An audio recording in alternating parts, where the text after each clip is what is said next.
అందరికీ నమస్కారం అండి. నిన్న మనం రాశి ఇది చూడండి ఇక్కడ. ఈ రాశి మొత్తం కలిపి 30 డిగ్రీలు.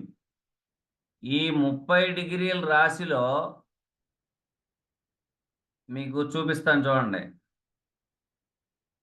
ఇదిగోండి, ఇది 30 డిగ్రీల రాశి. ఇక్కడ చూసారా మీరు? కనపడుతుందా 30 డిగ్రీలు? అవును సార్, కనపడుతుందా? అనిపిస్తుంది. ఈ 30 డిగ్రీలని చూడండి, మన కృష్ణమూర్తి గారు గురువు గారు ఏం చేశారంటే సబ్లాట్స్గా విభజించారు. సబ్లాట్స్ అంటే మేష రాశిలో అశ్విని నక్షత్రం ఉంటుంది. అశ్విని నక్షత్రానికి 4 పాదాలు ఉంటాయి. ఈ 4 పాదాలు కలుపుకుంటే 13.20 వచ్చిందా? నిన్న మనం లెక్కేసాం. నిన్న మనం లెక్క వేసుకున్నాం. ఒక పాదానికి 3.20 డిగ్రీస్, రెండో పాదానికి 3.20 డిగ్రీస్, మూడవ పాదానికి 3.20 డిగ్రీస్, నాలుగవ పాదానికి 3.20 డిగ్రీస్. అంటే 4 3 12, 80 నిమిషాలు ఉంది అక్కడ. 80 నిమిషాల్లో 60 నిమిషాలు తీసేస్తే అంటే 60 నిమిషాలు 1 గంట. 4 3 12 1 13 గంటలయింది. దాన్ని డిగ్రీస్లోకి మార్చుకున్నాం. 13.20 వచ్చింది. ఇక్కడ చూడండి, అశ్విని నక్షత్రం 13.20. అలాగే భరణి నక్షత్రం ఎక్కడికి వచ్చింది? ఇక్కడికి వచ్చింది. చూడండి, 26.40. తర్వాత మనకి కృత్తికా నక్షత్రానికి 3.20 కలుపుకుంటేనే 30 డిగ్రీస్ వచ్చింది. దీంట్లో సబ్లాట్ అంటే మీకు తెలీదు, కానీ నక్షత్రంలో ఉపనక్షత్రాధిపతి యొక్క సమయం. ఇదిగో చూడండి, కేతు యొక్క నక్షత్రంలో కేతు యొక్క సబ్బు అంటే 46.40 వచ్చింది. ఇది ఎలాగొచ్చింది?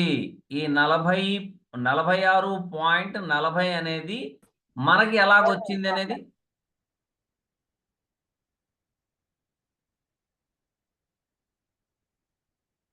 ఎలాగొచ్చింది అనేది మనం లెక్క చూద్దాం.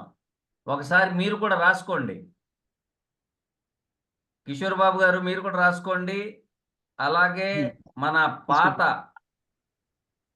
పాత గ్రూప్లో ఉన్న సీనియర్ గ్రూప్లో ఉన్న వాళ్ళు కూడా రాసుకోండి. నేను చెప్పిన లెక్క 13 ఇంటూ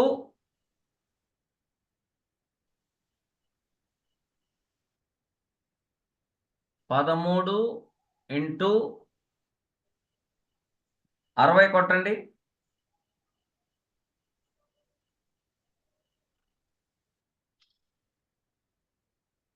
13 ఇంటూ 60 కొడితే ఎంత వచ్చిందండి?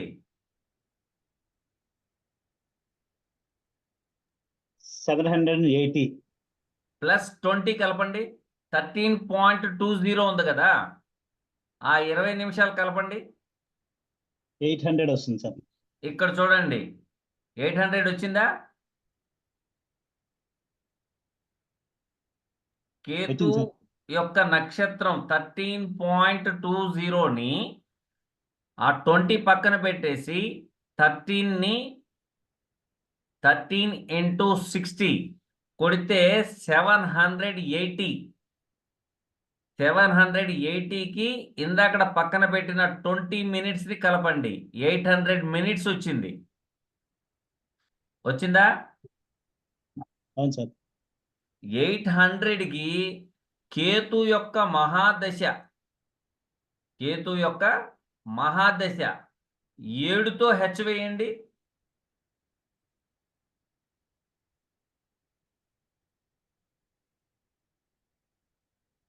800 ఇంటూ 7 ఎంత వచ్చింది సార్? 5600. 5600 వచ్చింది. ఆ 5600 డివైడెడ్ బై 120. ఈ 120 ఏంటి అనేది మీకు తెలవాలి. ఇక్కడ చూడండి, కేతు యొక్క మహాదశ 7 సంవత్సరాలు, శుక్రుని యొక్క మహాదశ 20 సంవత్సరాలు, రవి యొక్క మహాదశ 6 సంవత్సరాలు, చంద్ర మహాదశ 10 సంవత్సరాలు, కుజ మహాదశ 7 సంవత్సరాలు, రాహు మహాదశ 18 సంవత్సరాలు, గురు మహాదశ 16 సంవత్సరాలు, శని మహాదశ 19 సంవత్సరాలు. ఓకేనా? బుధ మహాదశ 17 సంవత్సరాలు. ఇవి మొత్తం కౌంటింగ్ చేస్తే 120 సంవత్సరాలు. అర్థమైందా అండి? పాతోళ్ళకి, కొత్తోళ్ళకి, కొత్తగా జాయిన్ అయిన వాళ్ళకి అర్థమైందా? ఎవరో ఒకళ్ళ రిప్లై ఇవ్వండి. అర్థమైంది. ఓకేనా? 120 సంవత్సరాలని డివైడెడ్ బై 5600 డివైడెడ్ బై 120 కొట్టండి. 46.6 వస్తుంది సార్. ఏమంటే దీంట్లో నేర్చుకునే వాళ్ళు వింటున్నారా? వచ్చిందా మీకు? 46.40 వచ్చిందా? అయితే కొన్ని సెకండ్స్ ఎక్కువగా వస్తాయండి. 66 అని, 33 అని ఎక్కువగా వస్తాయి. దాన్ని ఏం చేశారంటే, మన క్యాలిక్యులేటర్లో వేసే విధంగా వేసుకుంటే ఆ విధంగా వస్తుంది. దానికి 0.4 అని, 0.2 అని, 0.3 అని తీసుకుంటే ఇలాగా 46.40 46 నిమిషాల 40 సెకండ్లు. అంటే కేతు యొక్క నక్షత్రములో కేతు యొక్క సబ్ ఎంత పడిందయా అంటే 46 నిమిషాల 40 సెకండ్లు. ఇది అర్థమైందా మీకు? ఇక్కడ చూడండి,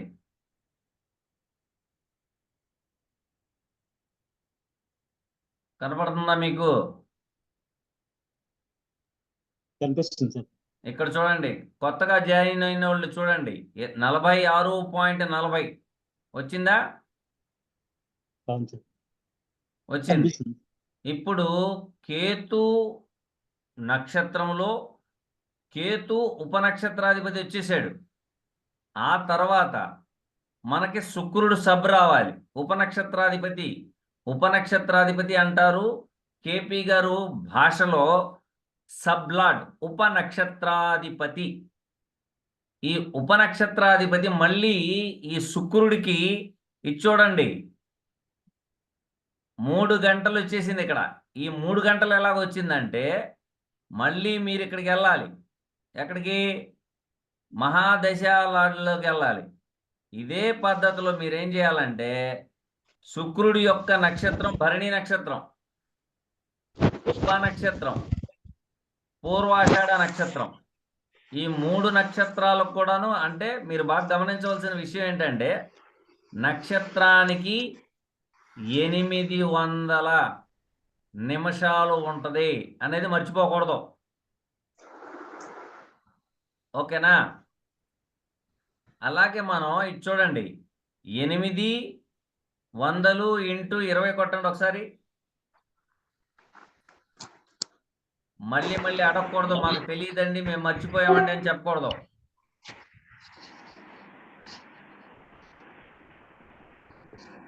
800 ఇంటూ 20 కొట్టండి. 20 ఏంటయ్యా, ఇది ఎక్కడి నుంచి వచ్చింది? 20 అనుకుంటారేమో. శుక్ర మహాదశ 20 సంవత్సరాలు. అంటే మహాదశ ఎన్ని సంవత్సరాలు ఉందో చూసుకొని ఆ 800కి ఇంటూ చేసి డివైడెడ్ బై 120 కొట్టాల.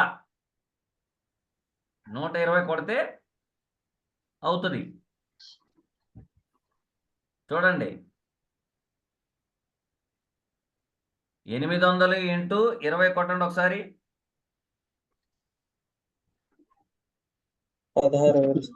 16,000 డివైడెడ్ బై 120 కొట్టండి.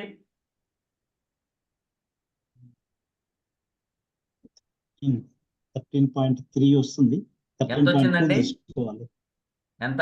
13.3 వస్తుంది. 13.3. ఇక్కడ 133 నిమిషాలు వచ్చేసింది, చూసారు అక్కడ? 133. 133. అంటే గంటలకు మార్చండి, నిమిషాలకు మార్చండి. 2 నిమిషాల 13 సెకండ్లు. 2 గంటల 13 నిమిషాలు వచ్చింది చూడండి. 2 గంటల 13 నిమిషాలు వచ్చిందా? వచ్చింది సార్. దీన్ని మనం ఏం చేయాలంటే దాన్ని కలుపుకోండి, దీన్ని కలపండి. 46.20 కలపండి. ఇప్పుడు మీ దగ్గర ఉన్న క్యాలిక్యులేటర్లో వేసుకుంటే రాదండి, లంసంగా వేసుకోవాలి మీరు. 2 గంటల 13 నిమిషాల సమెక్స్ వస్తుంది. వచ్చినప్పుడు దీన్ని కలుపుకోండి 46.40కి. 46 నిమిషాల 40 సెకండ్లు కలిపితే మీకు 3 నిమిషాలు అవుతుంది. ఇక్కడ చూడండి, 3 ఇచ్చాడా?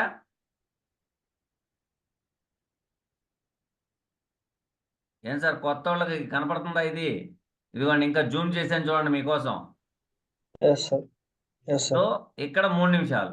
ఇలాగే ఇవన్నీ వేసుకోవాలా మీరు.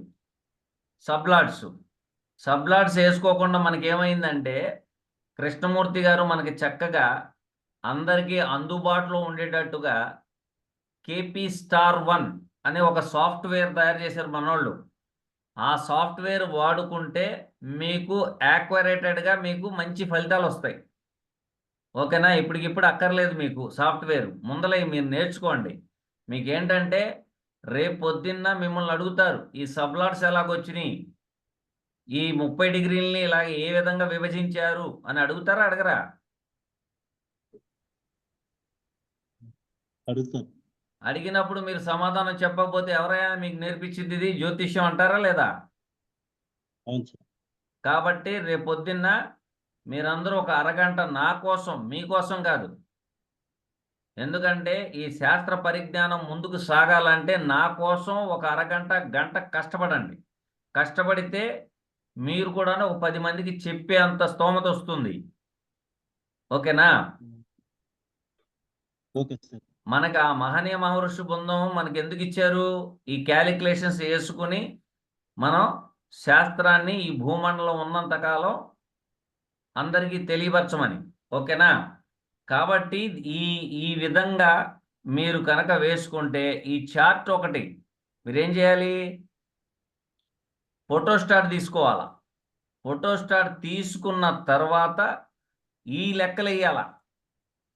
ఎందుకంటే చేత్తో లెక్కలేస్తే ఇంకా మంచిది మనకి. ఎందుకంటే క్యాలిక్యులేటర్లో సెకండ్స్ రావు. ఓకేనా? ఇది కృష్ణమూర్తి గారు మన సబ్లాట్ సిస్టమ్ ఇచ్చారు.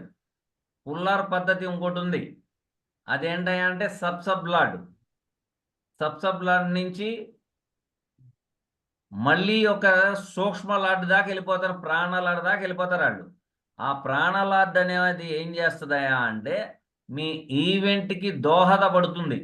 అంటే ఆ ఈవెంట్ ఫలానా టైంలో, ఫలానా గంటలో, ఫలానా నిమిషంలో, ఫలానా సెకండ్లో ఇది జరుగుద్ది అని చెప్పుద్ది అది. ఓకేనా? అర్థమైందా అండి?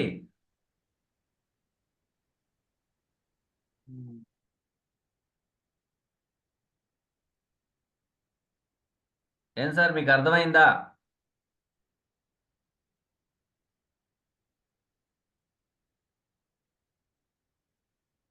మీకు ఇప్పుడు చెప్పిన సబ్జెక్ట్ అర్థమైందా, అర్థం కాలేదా? అర్థం కాని వాళ్ళు చేతులు ఎత్తండి.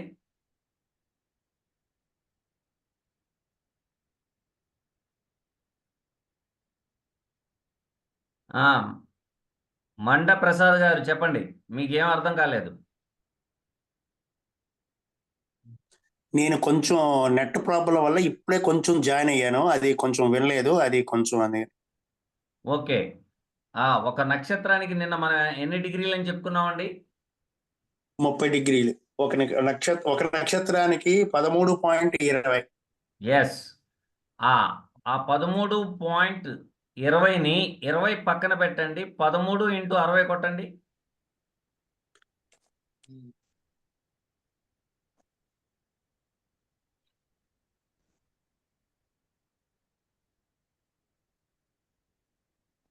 $780. 780 ప్లస్ ఇందాక మనం పక్కన పెట్టిన 20ని కలపండి.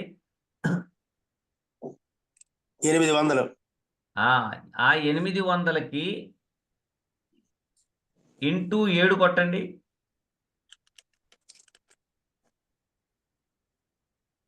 560. 5600. 5600 డివైడెడ్ బై 120 కొట్టండి.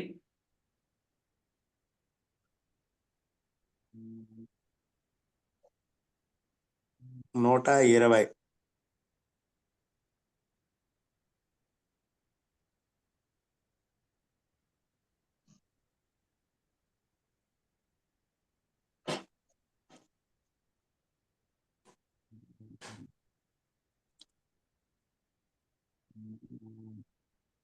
మామూలుగా క్యాలిక్యులేటర్లో కొట్టండి సార్. 46 నిమిషాల 40 సెకండ్లు వస్తుంది చూడండి దాంట్లో. అవునవును వచ్చింది. 46 వచ్చింది. ఇంకా చేస్తున్నాను. 46 నిమిషాలు దాటి. 46 నిమిషాల 40 సెకండ్లు వస్తుంది.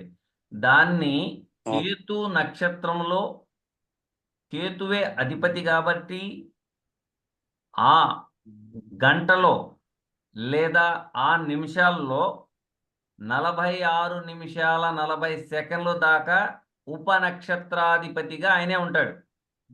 ఎందుకంటే కేతు యొక్క నక్షత్రం అశ్వని నక్షత్రం మొదలైంది 0 డిగ్రీస్ నుంచి. ఇంకోసారి చూపించమంటారా అది? చూపించండి, చూడలేదు అది. ఓకే చూపిస్తాను ఫస్ట్. తర్వాత నాకు చూపించలేదు, నాకు చెప్పలేదంటే ఊరుకోను నేను. ఎందుకంటే మీకోసం ప్రత్యేకంగా మళ్ళీ చెప్తున్నాను నేను. అవును.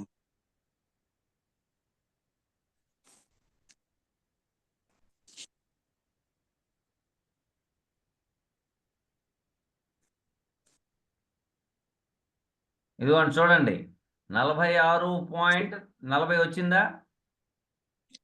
వచ్చిందండి. కేతు యొక్క నక్షత్రం 13.20 సారీ 13.20. ఇదిగోండి కేతుది, కేతు నక్షత్రం ఇది. ఈ 4 పాదాలు కలిపితే 13.20 వచ్చింది. దీనిలో ఉపనక్షత్రాధిపతి అంటే ఆ నక్షత్రానికి మొత్తానికి అధిపతి కేతువయ్యి ఆ కేతుకి సమ్ టైం ఇచ్చారు. ఆ టయానికి కేతు అంటే నక్షత్రాధిపతి కేతు, ఉపనక్షత్రాధిపతి కూడా కేతువే.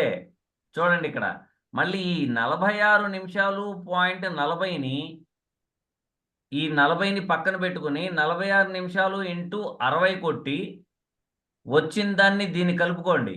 40ని కలుపుకొని మళ్ళీ 120తో కనుక డివైడెడ్ బై చేస్తే మీకు ఉపనక్షత్రాధిపతి వస్తాడు. ఉపనక్షత్రాధిపతి మీకు వస్తాడు. అది నెక్స్ట్ క్లాస్లో మీకు అది చూపిస్తాను, ఉపనక్షత్రాధిపతి ఎలాగొచ్చాడు అనేది. ఓకేనా? మిగిలిన వాళ్ళు ఎవరికైనా డౌట్స్ ఉన్నాయా? ఎందుకంటే ఈ టీం వర్క్ దీంట్లో మీకు చాలా స్లోగా చెప్పాలి, చెప్తేనే మీకు అర్థమవుతుంది. ఇప్పుడు మీకు ఎవరికైనా డౌట్స్ ఉన్నాయా? ప్రసాద్ గారిది అయిపోయింది. నెక్స్ట్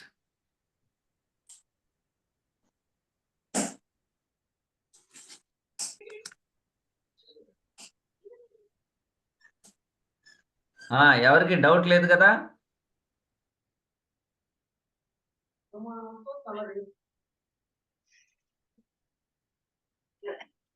ఓకేనా అండి? కాబట్టి రేపు మనం ఏం చేస్తామంటే ఇవాళ డిగ్రీస్లో ఉపనక్షత్రాధిపతిని మనం తెలుసుకున్నాం. అయితే మీకు ఒక డౌట్ వస్తుంది. ఏం డౌట్ అయ్యా అంటే 2 గ్రహాల యుతి.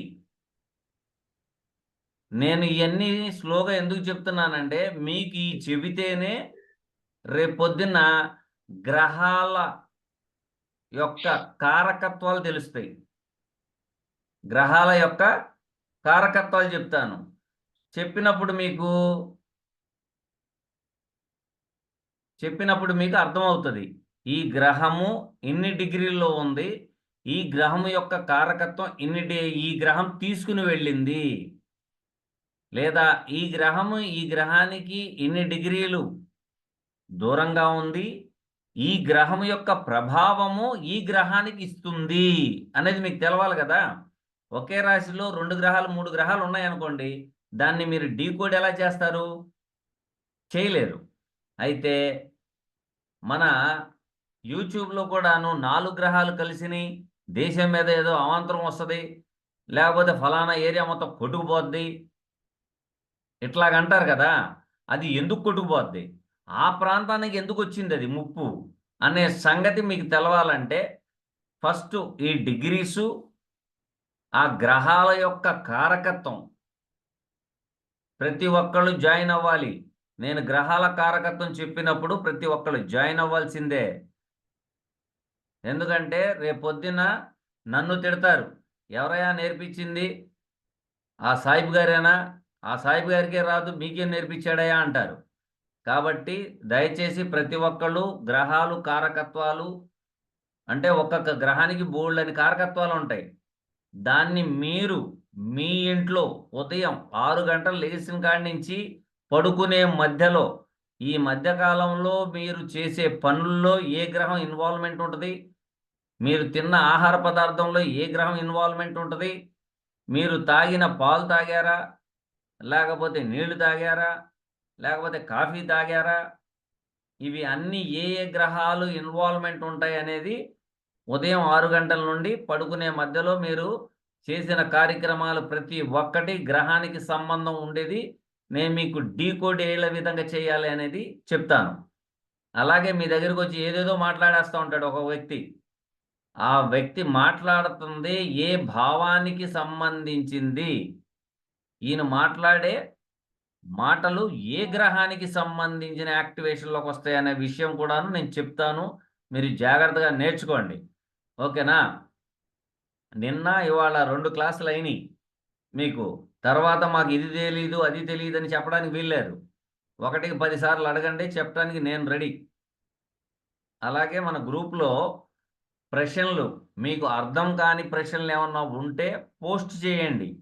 దానికి నేను అందుబాటులో ఉంటే నేను ఇస్తాను, లేకపోతే మన సీనియర్స్ ఉన్నారు, ఆ సీనియర్స్ అయినా మీకు నేర్చుకున్నది చెప్తారు. చెప్పినప్పుడు మనం ఏం చేస్తాం, రివైండింగ్ చేసుకుంటాం. మనం 1కి 2 సార్లు రివైండ్ చేసుకుంటే మనకి గుర్తుంటాయి. రేపొద్దున చార్ట్ చూసి నమ్మంటే ఓహో దీన్ని గురువుగారు ఇలా చెప్పాడు, ఆ మేడం గారు ఇలా చెప్పారు, ఈ క్యాలిక్యులేషన్ వేశారు కాబట్టి ఈ ఫలితం వచ్చింది. ఓకేనా? కాబట్టి ప్రతి ఒక్కళ్ళు టయానికి క్లాస్కి జాయిన్ అవుతారని ఆశిస్తున్నాను. Thank you. Okay sir.